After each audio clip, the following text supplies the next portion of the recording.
angle you haven't gotten before. Monday evening, 8 o'clock. Catch the sun through the trees up there.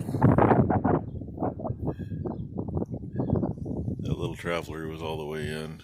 And when it came in, the belt came off, and I wanted the belt anyway. I'm going to take it with me tomorrow just to make sure I got the right one, because, you know, just because they say they found the right one don't mean it, even though it came from the manufacturer. And I thought I'd come over here and take a peek at these girls. A baby laying there, one standing there, and not a lot in the creek. And realistically, keep in mind, part of what we're pumping is running right back into the creek, literally. Plus what we did down here, runs right out of the creek. And it still gets there anyway, unless it goes in the air.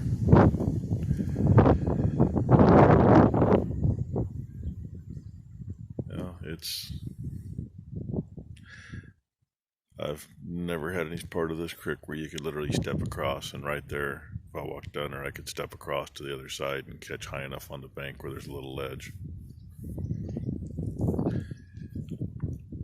So, and yeah, we got it better than a lot of people do. At least we got grass. The only reason we got grass is because we can irrigate.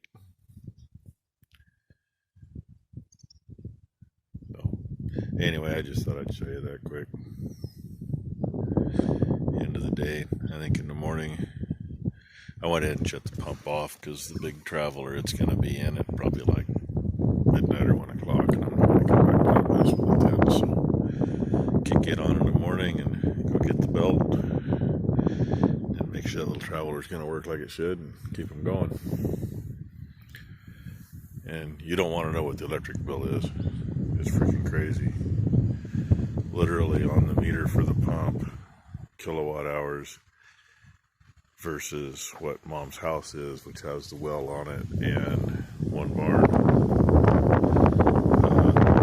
It's 5 times the amount per kilowatt hour. Like, what the hell? Oh well. In the long run, it's well worth the money, because I hate to guess how much hay we wouldn't have right now, because we'd been feeding all along too much, and we wouldn't have any pasture at all right now. We would have been done with pasture quite a while ago. And what hay we make and what we've irrigated up here, we're going to do the second cut on. Monetary worth will be at least 2 to 3 times what the electric bill is on the irrigation. At this point, anyway. So, oh well, I'll show you something tomorrow. Ideas come to life for the morning. I was hoping to catch some of the air coming through, because it sounds like you're out at the gun range sometimes. But unfortunately, I got to hold the button over there for 30 or 40 seconds before the pressure's up enough to let go. And yeah, by then, where it's sitting, it was pretty well done with that. But there might be some that pops through here in a minute. I don't know. That's what I'm kind of waiting for. And I found one gopher this morning that wasn't done working by 5:15. He's done working now, though.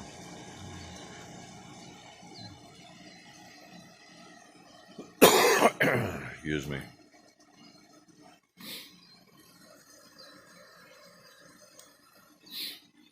And I was gonna go see if one of the younger ones up there laying around might be that heifer that got that hunk of rubber caught on her leg, her hoof. There's a picture for you. Wish it was clear. Bam Bam faced off with a calf. And then he chickens out.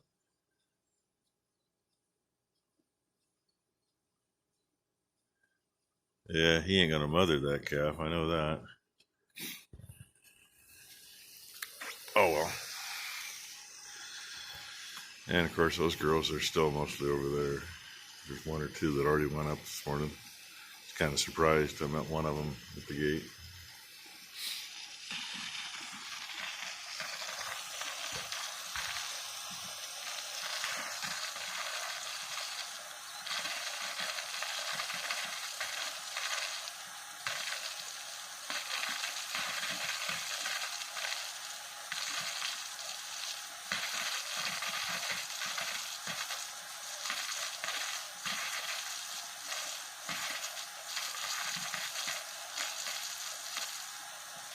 I don't know if you heard all that or not, but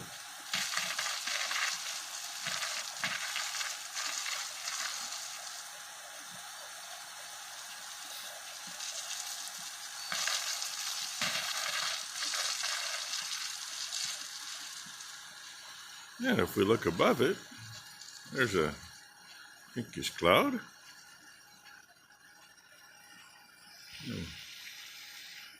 Hopefully you heard all that. There is clouds around. Nothing overhead. They're like those. They're quite a ways off. You ain't gonna do nothing, so yeah, you know. But hey, hopefully you got to hear that thing making its noise. One night when I got it set up, when I moved a night move up here, it was pretty late. It was dark. And it sounded like somebody was having fun shooting stuff. I kind of figured some of the city-fied neighbors would call the cops and somebody's shooting, but I never heard the cops come out. You know, it says good morning. I stopped back because him and the calf were crossing the bridge, and I figured if I got closer, he probably wouldn't care, but the calf might. Well, they're migrating their way to the barn, slowly but surely. That maple tree is right there. I'm going to show you here in a minute. I just got to get through the fence first. Well, good morning, guys. I am late this morning because I ended up having to do night shift really late. I just want to give you a little update on her sweet little heifer. She's the one that had the O-ring stuck around her toe. And she actually looks pretty good. She's still a little bit swollen, but it actually looks really good this morning. Dad had to let her out. So we left her in for majority of the day that we got her in, and then Dad let her out because the flies were so bad in here, but there's such a smaller space than what the other ones are. She is limping a little bit this morning, but she almost cut that entire toe off. We are watching her, and she is on antibiotics. So it's not something that I am very concerned about right now, that she's still limping a little bit. I mean, you guys can see the difference. And it's not just the markings. Her left hind right there is swollen. That's the one that we went ahead and treated and got the O-ring off of. But she's doing great. And she's been over here in the lockups every morning so far. Dad tried doing a video for you guys on her. And he's like, I don't think it was her. I did like a 5-minute video talking about her and realized it wasn't her. But her markings match my Grumpy's markings. Don't you, Grumps? But they're like the exact same color. And they have close enough white marks on their sides. And then her white that actually comes up from her udder is the exact same. So when you're standing behind him, you don't know if it's really Grumpy you're looking at or if it's really this heifer. Hey, here you go. Shot of the Willamette River with a boat on it even. It don't look like it's down too far. There's a big dairy there. I don't know how many they're milking now, but they were 1,500 cows quite a few years ago. They're, I think, 3 to 4 now. They're probably 3,000 to 4,000 now. Used to haul some silage into them. Their silage pit, all their feed materials across the side road from the dairy barns, and you dump off a wall, and it's about 30 feet down. So you don't back up too far, it won't work out too well. So we're just south of Newburgh on Highway 219, headed to St. Paul where the irrigation store is. Get what we need. Got the half shredded belt with us just to make sure. Used to haul to this dairy too. They went orgasmic. Nice people. Got a good little dairy. Finally got a handle on keeping things cleaned up, being orgasmic. They had a fire in one of their commodity barns a few years ago. Don't know how that happened, but and then they irrigate with these little things. There's little, if you can see them, little black balls on each one of those. It's just like a garden hose, cooking everything together, and you hook onto it and drag it around. It works for them. Of course, over there in their corn, they got two big travelers running. At least two. There's three. They had three running last time too. Yeah, she says there's three. Almost looks like they're shooting some black water out today. Yeah, they were last time we came down here too. That'd be some lagoon water. Yeah, make sure it's not the real thick stuff, or corn don't like it. It covers it up. Oh well. Now you've seen that much. Here's a little more. There's even some nice looking bales, and I'm going to guess that that was not taken off for grass seed, because that looks like too good for grass seed. That was the one that Ron was talking about. They didn't. I think Ron was talking. May not have been clean enough field for seed, or may have been first year on There's it, your couch. and just wasn't enough there. There's a big outfit here. They run a lot of grass seed, and they do a lot of trucking. They used to haul a lot of lumber. I don't know if they still do or not. A buddy of mine used to work for them hauling lumber all the time. They don't do lumber anymore. And then we got Fieldberts. Yeah, it's only been in, that's kind of new. There's a lot of Fieldberts been planted in the last 10 years. And been a lot of pivots like this one gone up down here too. That's all grass seed straw there. Quick look. New Holland bale wagon with a mill stack clamp on it for picking up big bales. That's the first one I've actually seen I was gonna say that's the only one in I've person. ever seen. I've seen them in advertisements and videos, but that's the first one I've actually seen. There is a guy out of North Plains that has one of those too. I mean, if you got to have it anyway, the conversion ain't that bad a deal when you figure the little pull type big bale stackers are like 60, 70, 80,000 now or more. So what's, 5 or 10 grand you add on to a $100,000 machine? Your money ahead, really. And you're self-propelled, it'll move faster. And hey, this is the big town of St. Paul right in front of us. And I only shut the camera off for about 30 seconds back there, if that. Another big dairy back there. I've never hauled into that one. I've just been by it. It's another one of those. The road splits everything. This is all their corn out here. And our vet is literally straight through the corn over here on the side road. And light up here a ways. About a half a block past that's the irrigation store. So we're almost there.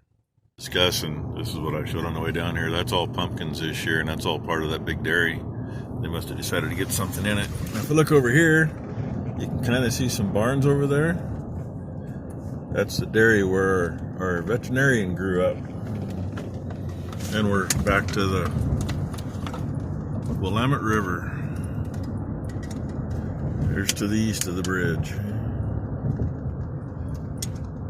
I'm surprised. It doesn't look like it's low at all.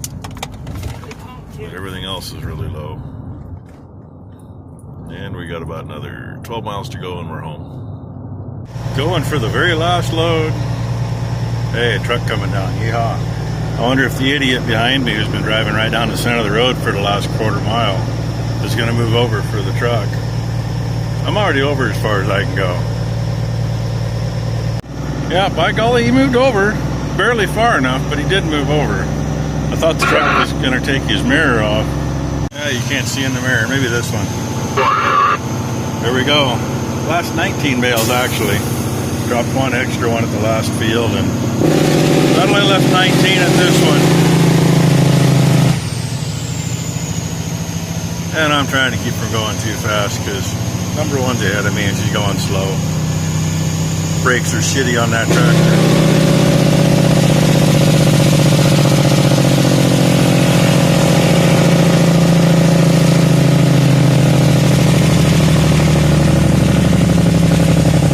I'll give you a little of the N14 noise too. Really echoes in these canyons up here. So, we'll get her home. These bales are really soft. It was too dry when we baled, but I got them on, and that spear's the worst spear for handling bales with. But it worked. They're on. Go home and hopefully I can unload them like I usually do. I think they're solid enough for that. They're just really slick because they're too dry.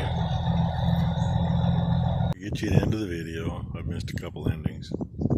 Sprinkler's moving along fine. This other one shut off fully. Cows are working their way across down here. Right now, it's pretty comfortable right here in the shade. About a, I don't know, 15, 20 mile an hour breeze. Feels good. And hey, there's the view of that maple from here. Oh, and we can spin you over here and get you dizzy, and there's a view of that hollowed out one too. And if you made it this far, you've seen that number one found that heifer with that had that seal wrapped around her toe, and she's doing fine. And speaking of maples, there's another little one mixed in with these firs. They all got a little fire damage. We had a burn pile down there and had some rotten big bales we put across this hillside here to not only add some grass seed to it, but to support it because it was all bare. And the wind kicked up. It's was kind of the transition between having a couple of paid boys and a bunch of good volunteers. When I called, it was either get our fire trailer, which was buried and empty, or call them, and I figured they'd been quicker. Well, it'd been a whole lot quicker to get our fire trailer out and fill it up and sit here and pump right out of the creek and put it out. The paid boys were out driving around, and they were supposedly at the edge of the district, but with the crossroad that they turned around at, they were like 3 or 4 miles out of district. And we're told, bring the brush rig because you can't get down here with the engine. So what did they do? They drove right past the fire station and showed up with the engine. Parked in the middle of the yard, blocked it so nothing could even get through. 3 guys on it. Officer, engineer, and firefighter. One had an axe in his hand, one had a 2.5 gallon water fire extinguisher in his hand. The other had a radio in his hand. So instead of going back to their engine, which, like I say, it was clipped in the middle of the yard, it was in front of the shop. Instead of doing that and going back and getting the brush rig, they waited till a volunteer that was certified to drive the brush rig showed up. The 4 that made it there before that were not certified to drive the brush rig. I don't know how that works, because when I was on there, first thing you did was get certified to drive everything. So, literally an hour and 45 minutes later, the brush rig shows up. In the meantime, I was on that hill with Traco. Had a hydraulic leak that every time I moved just right, squirted out at the fire, you know, make it more fun. And I told the kid, I said, you keep me cold and you keep the smoke off of me, and I'll get that stuff out of there, and then you can do what you gotta do. Yeah. He basically piddled the water out on the ground. When I'd yell at him, he'd squirt some on the trees. They finally put the trees out and basically twiddled their thumbs. I don't get it. And I think it's worse now. So, anyway, there's a quick story at the end and the end of the video. Hope you've all had a good Tuesday. And no, I didn't unload that load of hay yet. It was at least 92. I don't think we made it to 95 today. It's finally cooled off. It's about 89 now. Feels pretty good. Like I said, right here in the shade, no wind. Feels good. So I'll unload that in the morning. Maybe it'll have a little dew on it, make it a little tough, so the bales might be a little easier to move. Thanks for watching, everybody.